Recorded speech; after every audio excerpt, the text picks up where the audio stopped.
Sveiki visi, su jumis laimingi piešiniai. Šiandien parodysime, kaip greitai ir paprastai nusipiešti Among Us augintinį robotą. Taigi pradedame piešti nuo roboto galvos. Piešiame už apvalintą kvadratą.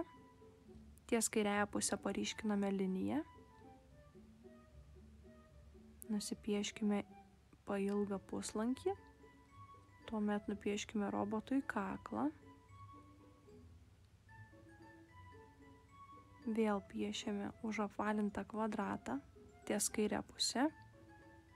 Tuomet ties dešinę nusipiešiame lygiai tokį patį už apvalintą kvadratą. Ir gražiai sujungiame kontūrus.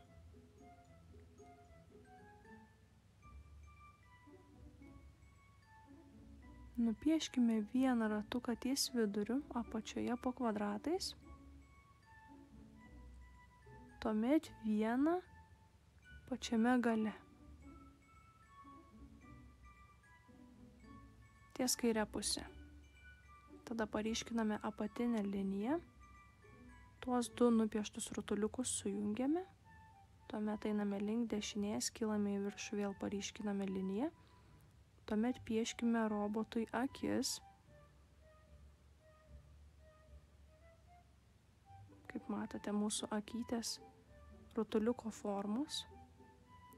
Viena akytė iš pradžių iš kairės, kita iš dešinės. Ir nupieškime robotui anteną. Tai pradėsime piešti nuo rutuliuko.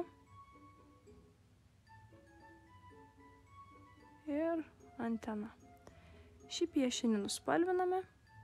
Ir nepamirškite, jog galite nuspalvinti ir savo pasirinktomis spalvomis.